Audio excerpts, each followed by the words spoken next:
আমরা এখন যাচ্ছি এখানকার দুইটা বাচ্চা আছে। দুইটা বাচ্চা বলতে ফ্যামিলিতে তারা 5-6 জন আছে।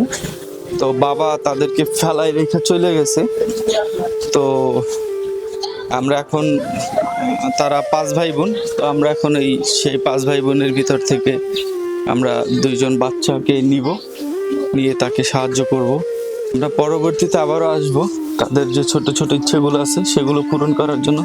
আসসালামু আলাইকুম, কেমন আছেন? আসসালাম, আছি ভালোই আল্লাহর রহমতে। আপনার বাচ্চা বলাবেন কয়টা? আমার 5টা। 5টা। এই যে এখানে যারা আছে এই যে এরা, হ্যাঁ। তা আপনার জামাই কি করে? আমার জামাই কোনো কাজ কাম করে না, হে আমাকে থুই হে চলে গেছে, ঢাকায় চলে গেছে। আমরা কি খাবো বাচ্চা কাচ্চা নিয়ে আমি, তারপরে আমি এইদিকে আসছি। আমি বাসা বাড়ি কাজ করে খাইতে আছি, বাচ্চা পোলাপান নিয়ে আমার পড়ালেখাও বন্ধ হইতে আছে। এই আর কি, আমার সমস্যার কারণে খাইতে পারি না, চাল নেই ঘরে, কিছু নাই, কি করবো, এই জন্যই আমি আসছি। এতে থাকেন কোথায় আপনারা? আগে থাকতেন কোথায়? আমি আগে দেশের বাড়িতে আসলাম। দেশের বাড়ি কোথায়? আমার দেশের বাড়ি হচ্ছে শৈলবনিয়া।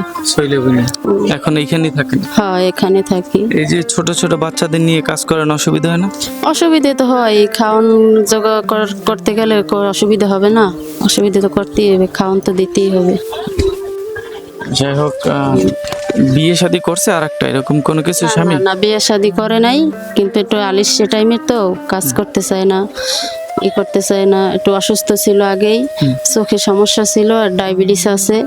এর কারণে মনে করেন বসে থাকতে 6 বছর ধরে বসা, কোনো কাজ কামই করে নাই।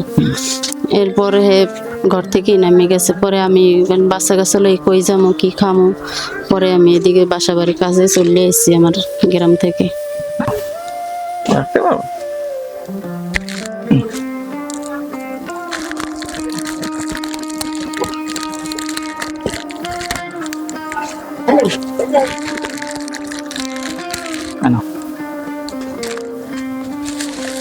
যেহেতু গ্রামের সাইডে কোনো কাজ নাই, ঠিক আছে, আর গ্রামের বাড়িতে তো বুঝেনি, মানুষের বাসায় কাজ করলে তার একটা পেট হয়তো চলতে পারে, এর বেশি এরকম 4-5টা পেট চলবে না। তো রাজপুত্রের মতো একটা ছেলে, তো মাশাআল্লাহ খুব কিউট। তারপরে এই আর একটা আছে ছোট, সামনে গেছে, এই আছে, আরো 2টা আছে। তো মোট তার 5টা সন্তান।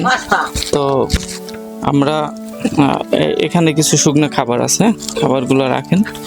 তার চলতে অসুবিধা হয়, খাইতে অসুবিধা হয়, এতগুলো বাচ্চা নিয়ে এসে যদি কাজ করে, ঠিক আছে, তার কাজে দেখা গেছে এক বাসায় কাজ করতে গেলে আপনি আর আমিও বুঝি যে একটা বাচ্চা নিয়ে এসে কতটুকু আর কাজ করতে পারবে। সেখানেও তার কথা শুনতে হয় মানুষের। হ্যাঁ, মানুষের সেখানেও কথা তো হ্যাঁ, মানুষের কথা শুনতে হয়।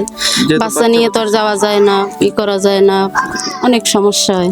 আবার বাচ্চা নিয়ে যাওয়া যায় না, বা বাচ্চা নিয়ে ধরেন গেল, এতটুকু বাচ্চা রেখে আপনারাই বলেন যে সে কিভাবে কাজ করবে।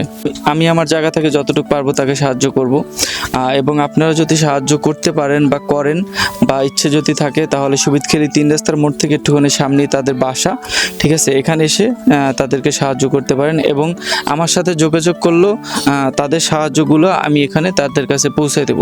যেহেতু তার ছোট ছোট 5টা বাচ্চা নিয়ে খুবই অসুবিধার ভিতরে আছে তারা, আমি এসে যতটুকু দেখলাম, তো বুঝতেই পারতেছেন এদের জামা কাপড়, লেখাপড়া, মানে সব কিছু এলোমেলো হয়ে গেছে এক কথায়।